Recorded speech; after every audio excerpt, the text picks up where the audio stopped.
ఏడుస్తా ఉంది. తర్వాత నేను గమనించిన తర్వాత అడిగితే తగ్గలేదు మా నాన్న. అప్పటికి 10:30 ఏమైనా టైం అయింది. సినిమాకి ఫోన్ చేయి ప్రార్థన చేస్తాడు అని చెప్పాను. 7 గంటలు పాలము అమ్మాయిని తీసుకొని చెప్పి పాస్టర్ గారు ప్రార్థన చేశారు. అప్పుడే ఎమ్మట తగ్గిపోయింది అని చెప్పింది. మధ్యలో కూడా అడిగిన తగ్గిందని అంటే అప్పటి నుంచి కనిపించలేదమ్మా అని అన్నారు. అదే ఈ సాక్ష్యం తీసిన తర్వాత ఈ సాక్ష్యం ఈరోజు ఆదాం దగ్గర అమ్మాయి బాగాలేదు అనుకున్నాను. ఆ రోజు సాక్ష్యం చెబుతారు ఆదాం తగ్గిపోతే అని అంటే ఆ మాట ఆదాం చెప్పి చర్చికి బయలుదేరుతుంటే నా గురించి చెప్పాలి లేదు.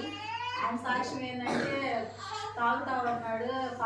పాస్టర్ గారు దేవరాజ్ పాస్టర్ సునిచ్చానమ్మ ఏడాది కుడికి జరిగినప్పుడు కూడా ఆయన గురించి జ్ఞాపకం చేసుకొని తాగుడు మానాలా అని చెప్పి ప్రార్థన చేయమని చెప్పి చాలాసార్లు మొదలుపెట్టాను. నా సంప్రదాయం కూడా పెట్టుకున్నాను.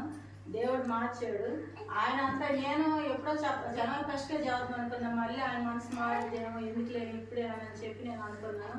అమ్మాయి సాక్ష్యం చదువుతున్నాను ఈరోజు పోయి అని అంటే నా గురించి కూడా చెప్పు, మనం జనవరి 1కే చదువుతాను అనుకున్నాను, నువ్వు చెప్పలేదని అన్నాడు. ఆదాన్ని తాగు నుంచి బానిసత్వం నుంచి విడిపించినాక మీ ప్రార్థనలో నా ప్రార్థన దేవుడు ఆవరించినాక దేవుడు వేలాది స్థుతులు స్తోత్రం చెల్లించుకున్నాను. ఇంకొక మీ సొంత ప్రార్థనలో కానీ మళ్ళీ ఎప్పుడైనా పాస్టర్ కానీ దేవరాజ్ పాస్టర్ కానీ ఎప్పుడైనా మీ సొంత ప్రార్థనలో కానీ పెట్టుకొని బాప్తిసం తీసుకునేదానికి ప్రార్థన చేయమని అడుగుతున్నాను.